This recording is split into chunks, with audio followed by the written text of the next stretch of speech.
काफ़ी साल बैंक में जॉब भी की है, तो ये मतलब बैंकिंग जॉब से कॉमेडी वीडियोस बनाने का जो जर्नी रही है, थोड़ा उसके बारे में आप बताइए। बिफोर वाला पार्ट तो बड़ा अच्छा गया जब तक मैं पानी में नहीं गया था। जब मैं पूल में गया, हेयर फाइबर भी उस पानी के साथ ही चला गया। वहां मेरे को फील हुआ कि यहाँ से यहाँ तक की लुक तो सही है, पर ये चीज एम्बेरसमेंट सी थी बहुत, है ना। वो मुझे लगी। पिछले 1-1.5 साल से मैं क्लिनिक्स ढूंढ रहा हूँ पागलों की तरह। मतलब मेरे दिमाग में था कि करवाना है, बट फिर कोई ना कोई ऐसा रीजन, कोई ना कोई ऐसा डाउट मेरे दिमाग में आ जाता था और मैं आइडिया ड्रॉप कर देता था। पर ये जो भी पेरेंट्स जो कहते हैं कि भाई करवाना नहीं, जिन बच्चों को परमिशन नहीं मिल रही, कुछ भी नहीं है, एक नॉर्मल चीज़ है, कुछ भी नहीं है। मैं ओटी के अंदर गया, वो ओटी थोड़ी था, वो था पूरा मतलब नेटफ्लिक्स एंड चिल वाला सीन, बस नेटफ्लिक्स नहीं था वहाँ पे। अभी के लिए तो हमने आपका फ्रंटल कवर किया है, थोड़ा क्राउन किया है, ठीक है। टेम्पल्स आपको चाहिए थे, वो भी एकदम बढ़िया रिडिफाइन हो गए हैं। तो अब कैसा लग रहा है? हेलो क्यूएसटी फैमिली, आज हमारे साथ हैं मिस्टर सौरभ फ्रॉम पंजाब। तो मेरा नाम सौरभ दुग्गल है, मैं पटियाला पंजाब से हूँ। मेरी हिंदी देख के ही पता लग गया होगा आपको कि आ रहा है पंजाबी टच, वो पंजाबियों की थोड़ा होता है ऐसे। तो मैं मतलब पंजाबी में ही बताऊंगा, ठीक है। अब आपको मेरे से अब रुका नहीं जा रहा। तो मैं बेसिकली पटियाला पंजाब तो बिलोंग करदा ते मैं पहला एक्टिंग भी की, थिएटर भी किया, सारा कुछ किया होया मैं। जिनका आज क्यूएसटी क्लिनिक में ट्रांसप्लांट हुआ है, जानेंगे उनसे उनका एक्सपीरियंस कैसा रहा है पूरे प्रोसीजर के टाइम पे। एक्सपीरियंस बहुत ज़्यादा अच्छा था। मैंने बहुत सारी रिसर्च करी है। मतलब पिछले 1-1.5 साल से मैं क्लिनिक्स ढूंढ रहा हूँ पागलों की तरह। मतलब मेरे दिमाग में था कि करवाना है, बट फिर कोई ना कोई ऐसा रीज़न, कोई ना कोई ऐसा डाउट मेरे दिमाग में आ जाता था और मैं आइडिया ड्रॉप कर देता था। बट फिर मेरा कोई शूट था उसमें, लाइक कोई पूल साइड पे कोई ऐसा शूट था जहां हमारी बात हुई थी कि आपने हेयर फाइबर यूज किया था और वो हाँ। तो बिफोर वाला पार्ट तो बड़ा अच्छा गया जब तक मैं पानी में नहीं गया था। जब मैं पूल में गया, हेयर फाइबर भी उस पानी के साथ ही चला गया। वहां मेरे को फील हुआ कि यहाँ से यहाँ तक की लुक तो सही है, पर ये चीज एम्बेरसमेंट सी थी बहुत, है ना। वो मुझे लगी। तो वहां मैंने डिसाइड कर लिया कि करना है। बस उसके बाद क्यूएचटी क्लिनिक मैंने ढूंढा, मतलब एक यूट्यूबर है तो उनकी मैंने वीडियोस देखी 2-3। वहाँ मैंने क्यूएचटी का पेज देखा, वहाँ से रिजल्ट्स देखे उनके, मुझे बहुत अच्छे लगे। तो मैंने थोड़ा बहुत पता भी किया, अच्छा था क्लिनिक। फिर मैंने विजिट किया, विद इन अ वीक मैंने ट्रांसप्लांट डिसाइड कर लिया था कि मैं करवा रहा हूँ। लेकिन रिसर्च आपकी सालों की चल रही थी। रिसर्च सालों की चल रही थी, डाउट्स नहीं क्लियर हो रहे थे मेरे। बट यहाँ पे भी मैं करवाने नहीं आया था, मैं फर्स्ट टाइम आया डाउट्स लेके। बट हाँ, इतना कन्विंस हो गया कि हाँ करवा ही लेता हूँ। अब था कि करवाना है, बट डाउट्स जब मैं सेटिस्फाई हो गया ना कि मेरे डाउट्स बिल्कुल क्लियर हैं, तो फिर मैंने सोच लिया कि करवा के जाऊंगा। डे 1 का एक्सपीरियंस कैसा था जब आपके डाउट क्लियरेंस सेशन होता है डॉक्टर्स के साथ में, मेडिकल काउंसलर के साथ में? क्योंकि जैसे आपने बताया कि काफी डाउट्स थे, तो वो क्लियरेंस कैसा मिला आपको? क्लियरेंस बहुत अच्छा था, बहुत ही अच्छा था। क्योंकि ऐसे डाउट्स क्या थे वो? एक तो होते हैं नॉर्मल डाउट्स, क्या? एक होता है सिली डाउट्स। अब जो बंदा बहुत टाइम से चीजें कर रहा है ना, उसके सिली डाउट होते हैं। हर चीज में डाउट है, हेयर लाइन ऐसे नहीं होगी, ऐसे होगी, है ना। अब डॉक्टर को वो चीजें पता है, बट हमें आधी पता है। अब मेरे को ये पता है डिफ्यूज पैटर्न है, बस उसके आगे कुछ नहीं पता। तो छोटे छोटे मेरे डाउट्स कि ऐसे ग्राफ्ट कैसे जाएंगे, आप सिर्फ यहाँ ग्राफ्ट डालोगे या यहाँ भी डालोगे, है ना। यहाँ डालोगे तो पीछे वाले बाल ज्यादा हल्के तो नहीं लगेंगे। तो ये छोटे छोटे से क्वेश्चन, सिली सिली क्वेश्चंस थे, बट सारे ही आंसर मिल गए। तो जब मुझे लगा ना कि हाँ अब मैं, दिल मेरा सेटिस्फाइड है, तो फिर मैंने कहा कि चलो करवा लेते हैं। आफ्टर दैट फिर उन्होंने मतलब उड़ा दिए मेरे सारे बाल, गंजा कर दिया। फिर हेयर लाइन डिसाइड हुई। अब हेयर लाइन में मैं बहुत ही ज्यादा कॉन्शियस था कि यार ये चीज सही होनी चाहिए। हेयर लाइन को लेकर ज्यादातर पेशेंट्स का क्वेश्चन रहता है कि थोड़ा डाउन रखें या हमको टेम्पल्स चाहिए। काफी सारे चीजें होती हैं, क्योंकि हमारा जो रिजल्ट है वो भी हेयर लाइन पर डिपेंड करता है कि हमारा लुक कैसा आएगा ट्रांसप्लांट के बाद में। तो हेयर लाइन का एक्सपीरियंस कैसा था आपका? यार मैं ना सभी को ये चीज बोलना चाहता हूँ कि आपको ना वो वाली हेयर लाइन मत लो जो आपने डिसाइड करी हुई है कि यार पहले वाली हेयर लाइन चाहिए, ऐसा चाहिए। अब मेरा क्या हुआ था, मैंने डॉक्टर को बताया मेरी ये डिमांड्स है कि मुझे हेयर लाइन, शायद मैंने भी बोला था थोड़ा नीचे दे दो, है ना, मैं 5 साल छोटा लगने लग जाऊं। बट ऐसा कुछ नहीं है। मैंने उनको मेरी डिमांड्स बताई कि सॉफ्ट हेयर लाइन हो, है ना, इतना मैं पढ़ा हुआ था मैंने, सिंगल फॉलिकल्स डालना आगे, टेम्पल्स थोड़े शार्प रखना। अब उन्होंने बोला कि हम करके देते हैं। मैंने उनको आखिरी में ये चीज बोली थी, ये मेरी डिमांड्स हैं, पर करना आपने आपकी तरह से ही है, कि जो डॉक्टर को अच्छा लगेगा कराऊंगा मैं वही। बस ये इसको थोड़ा सा ध्यान में रखना है, ये चीजें जो मैंने बताई हैं। अदरवाइज चाहिए मेरे को वही जो आपको अच्छी लगे, क्योंकि मैं अपनी पसंद से करा लूंगा, मैं प्रोफेशनल नहीं हूं ना। ऐसे कोई भी बंदा प्रोफेशनल नहीं है। प्रोफेशनल्स को पता आपका रिजल्ट कैसे अच्छा लगेगा, फेस के अकॉर्डिंग क्या जाएगा। तो उन्होंने मेरे को जो चीज रेकमेंड भी करी, थोड़ा सा मेरे अकॉर्डिंग मॉडिफाई भी कर दिया। जब उन्होंने थम्स अप करा तो मैंने कहा डन।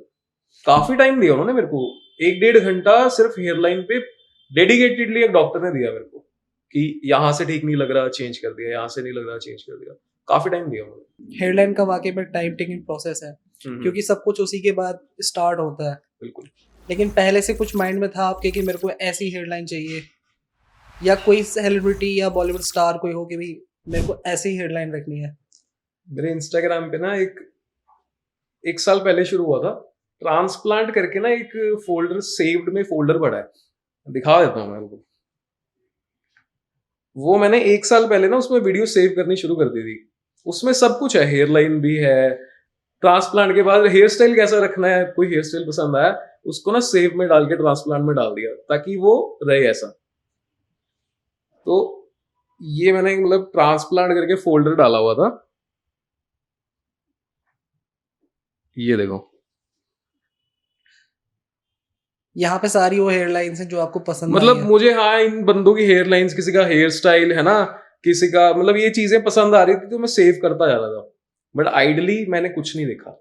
जब मैं वहां गया ना तो मैंने कुछ नहीं कहा, मैंने जस्ट उनको ये बोला था कि मेरी लुक पहले जैसी थोड़ी बहुत आ जाए। मैंने अपनी पहले की हेयर लाइन दिखाई, और मैं ना अपनी डिमांड्स तब रखता जब डॉक्टर से सेटिस्फाइड ना होता। डॉक्टर ने मेरे को एक थोड़ा सा तैयार करके दी चीज, मुझे उसमें ही लगा कि यार हाँ बहुत अच्छा लग रहा है। किसी की कॉपी करने की जगह मेरे फेस के अकॉर्डिंग ही डॉक्टर ने मेरे को हेयर लाइन दे दी, तो कॉपी करने की जरूरत ही नहीं है किसी की हेयर लाइन। मतलब डॉक्टर ने फर्स्ट टाइम जो हेयर लाइन ड्रॉ करी ना, मेरे को उसी में ही 90% में सेटिस्फाई हो गया था कि यार यही चाहिए, कि ऐसा कुछ चाहिए मेरे को। आपने काफी केसेस देखे होंगे अदर क्लिनिक्स पे, जो ट्रांसप्लांट होता है, ट्रांसप्लांट के बाद में एक हेयर लाइन में नेचुरल लुक नहीं आता है। हमने आपकी हेयर लाइन में एक जिगजैग पैटर्न भी दिया है, अगर आप देखेंगे उसको, आपने फोन में देखा होगा या मिरर में चेक करेंगे तो एक नेचुरल जिगजैग पैटर्न मिलेगा, जो कि एक नेचुरल हेयर लाइन के लिए काफी ज्यादा जरूरी है। ये ना मैं बताता हूँ, मैंने क्लिनिक विजिट किया था आज से 6 महीने पहले। चुल तो चल रही थी पूरी ट्रांसप्लांट वाली। 6 महीने पहले मैंने क्लिनिक विजिट किया, वहां पे हेयर लाइन दी थी। अब वो भी सही लगी मेरे को तो, बट फिर मुझे पता लगा कि वो ना काफी सीधी थी एक तो हेयर लाइन, और वहां पे फिर क्योंकि यहाँ पे हल्का बता दिया था मेरे को जिगजैग वाला ये सीन, वहां पे ऐसा कुछ मेरे को बताया भी नहीं था, या थोड़े बहुत आंसर्स भी ऐसे नहीं मिले मेरे को, तो वहां भी मैंने ड्रॉप कर दिया था। बट ये चीज मेरे को बड़ी अच्छी लगी कि जैसे अगर आप बेसिकली ना, ट्रांसप्लांट करवाने का यही है, मोटिव ही ये है कि बाल लगवाओ, सामने वाले को पता ना लगे। तो ये जो जिगजैग रखते हो ना, ये चीज बेस्ट है कि नेचुरल लग रही है चीज, इससे ज्यादा क्या है, यही चाहिए बंदे को। साथ में आपका जो बॉल्डनेस पैटर्न है वो भी डिफ्यूज केस में आता है। इस तरीके के केसेस भी थोड़ा टिपिकल होते हैं, क्योंकि हमें एग्जिस्टिंग हेयर ग्राफ्ट के बीच में ग्राफ्ट को इम्प्लांट करना है। तो इस बारे में अगर आपकी क्या रिसर्च रही है, थोड़ा उसके बारे में बताओ। ज्यादा मेरा डिले करने का रीजन भी यही था, क्योंकि डॉक्टर्स तो बोल देते थे ग्राफ्ट डल जाएगा, मैं ना खुद ऐसे करके देखता था अपना। मैंने कहा यार यहाँ ग्राफ्ट कैसे डलेगा, अगर गंजा होता तो डल जाता। तो मैं इसी डाउट में कि यार कुछ गलत ना हो जाए, जितने हैं वही ना चले जाएं, ये वो दिमाग में चलता रहता था। तो फिर इसलिए मैं नहीं करवा रहा था। बट फिर बताया डॉक्टर्स ने कि यार हो जाएगा, कोई प्रॉब्लम नहीं है, यहाँ पे एग्जिस्टिंग है, यहाँ वाले हम बचा लेंगे, यहाँ और यहाँ से ज्यादा गए हुए हैं तो ट्रांसप्लांट करेंगे। सर्जरी बाकी मेडिसिन से जो एग्जिस्टिंग हेयर है वो तो हेल्दी हो ही जाते हैं बाद में। सर्जरी के स्टार्ट होने से पहले आपका डिस्कशन चल रहा था डॉक्टर से, आपके माइंड में था कि हम पूरा का पूरा स्कैल्प आपका कवर करें, लेकिन बीच में जो आपका मिड स्कैल्प है वहां पे आपकी डेंसिटी थोड़ा ठीक है, जो कि मेडिसिन से क्योर हो सकती है, लेकिन आपका पॉइंट था कि वहां पे भी ट्रांसप्लांट होना चाहिए। तो अभी के लिए तो हमने आपका फ्रंटल कवर किया है, थोड़ा क्राउन किया है, ठीक है, टेम्पल्स आपको चाहिए थे वो भी एकदम बढ़िया रिडिफाइन हो गए। तो अब कैसा लग रहा है? बढ़िया लग रहा है। पहले मैं सोच रहा था कि मिड में मेरे थोड़े से बाल डाल दो, बट मेरी डॉक्टर से बात हुई थी, बेसिकली वो बाल थिन है, वो मेडिसिन से वो बाल अपने आप थिक हो जाएंगे। अब अगर मैं यहाँ पे डलवा लेता ग्राफ, तो उनका पॉइंट ये था कि मतलब 4 थिन हेयर हैं, उसके बीच में एक डाल देंगे तो वो बाकी 4 खराब कर देगा, तो फायदा ही नहीं है, एक डालेंगे तो 4 खराब होंगे। तो वो लॉजिकल चीज बताई उन्होंने, तो मैंने कहा ठीक है, ऐसे ही ठीक है बिल्कुल। तो नंबर ऑफ ग्राफ्ट्स कितने लगे हैं आपके? 5000 के अराउंड लगे मेरे ग्राफ्स। 5000 including temples? हाँ, इंक्लूडिंग टेम्पल्स, ये फ्रंट का एरिया और ये क्राउन पे। ओटी के अंदर जब आप जाते हैं तो काफी पेशेंट्स की हालत खराब हो जाती है कि भाई क्या होने वाला है, कैसा होगा। आपकी क्या मतलब आपके माइंड में क्या चल रहा था? ओटी में जाने से पहले नर्वस तो मैं नहीं था, क्योंकि मैंने जैसा बताया आपको, 1 साल से मैं देख रहा हूँ सबकी जर्नी। मुझे पता था एनेस्थीसिया में दर्द होगा। देखो, दर्द तो नो पेन नो गेन है ना, थोड़ा बहुत दर्द तो होता ही है। मैं नर्वस ज्यादा तो नहीं था, एक्साइटेड ज्यादा था, नर्वस थोड़ा बहुत था। मैं ओटी के अंदर गया, वो ओटी थोड़ी था, वो था पूरा मतलब नेटफ्लिक्स एंड चिल वाला सीन, बस नेटफ्लिक्स नहीं था वहां पे। एनेस्थीसिया के टाइम पे दर्द हो गया थोड़ा सा, चलो, उसके बाद मैं सो गया बीच में। फिर मेरी आंख खुली, डॉक्टर कह रहे साइड ले लो, हाँ मैंने साइड ली।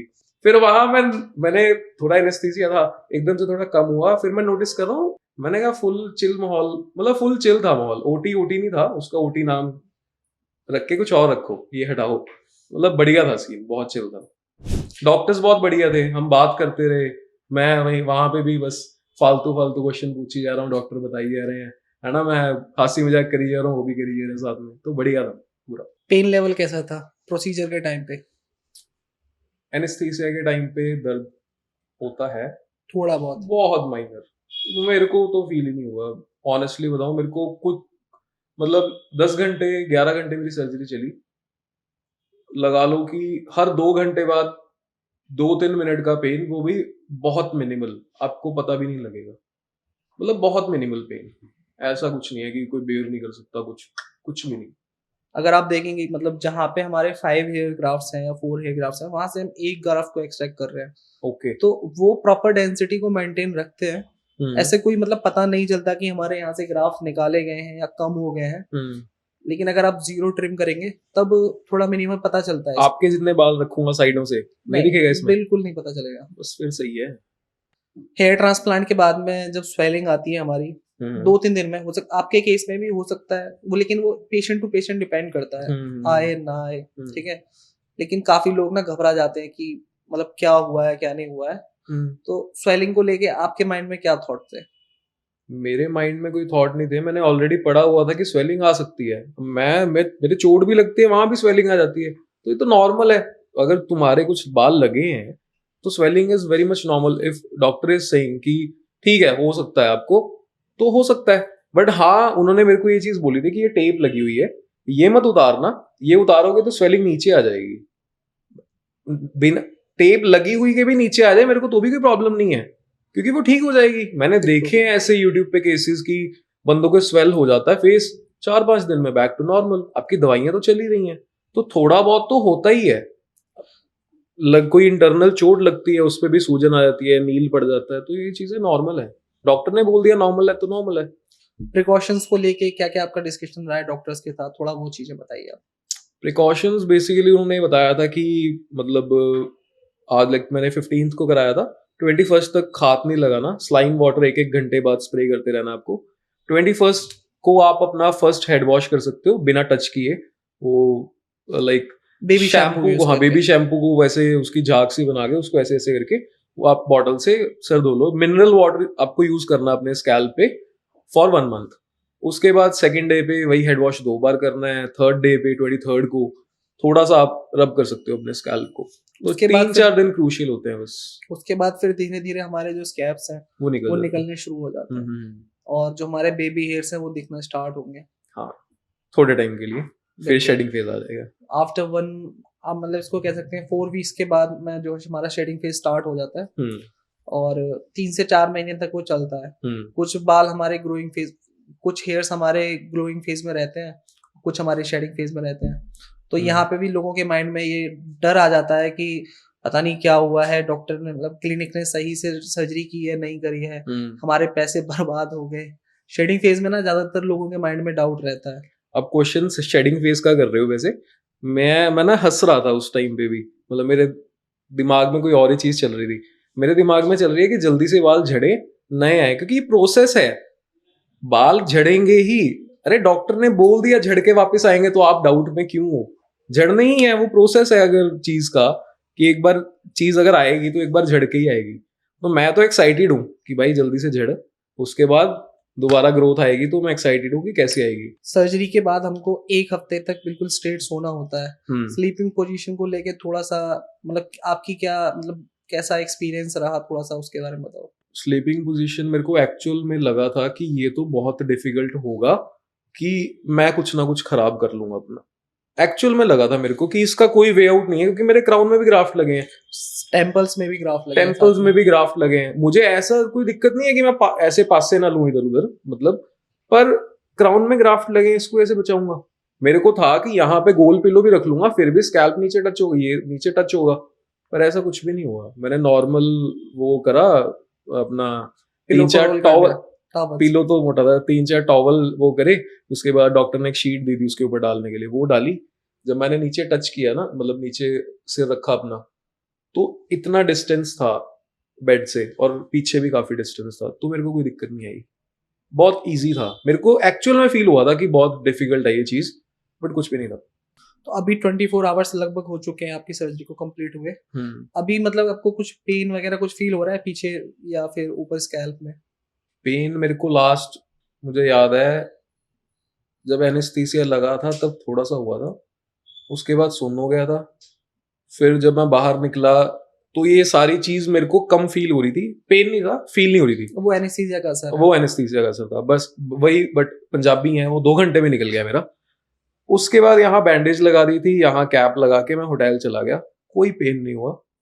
गया, खाना खाया, सो गया, सुबह उठा, यहाँ बैठा हूँ आराम से, 0.1% भी पेन नहीं है, कसम से बिल्कुल पेन नहीं है।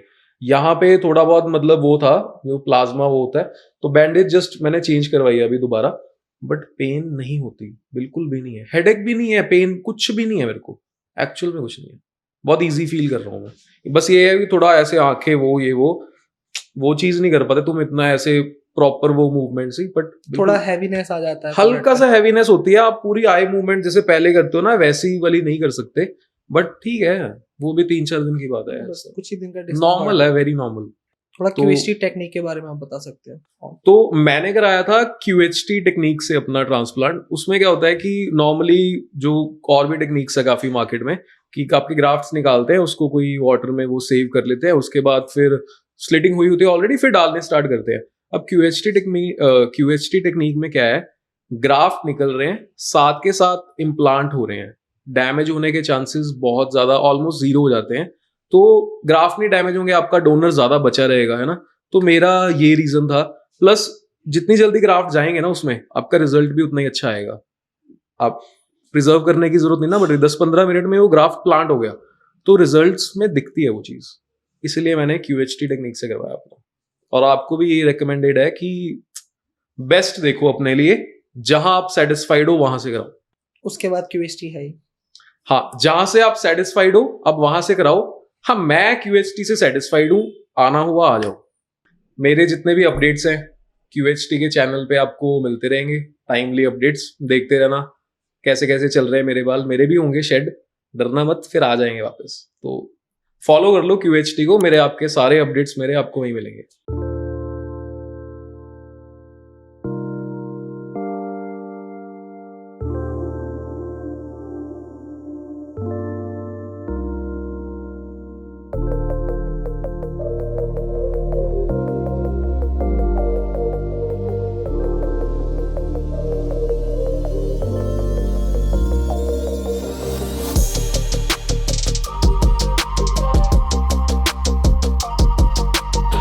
हेलो फ्रेंड्स, अगर आपने अभी तक हमारे चैनल को सब्सक्राइब नहीं किया है तो प्लीज इस वीडियो को लाइक कीजिए, शेयर कीजिए और हमारे चैनल को सब्सक्राइब कीजिए। और ध्यान रहे बेल आइकन दबाना ना भूलें, जिससे हमारे हर वीडियो का अपडेट आपको समय समय पर मिलता रहेगा।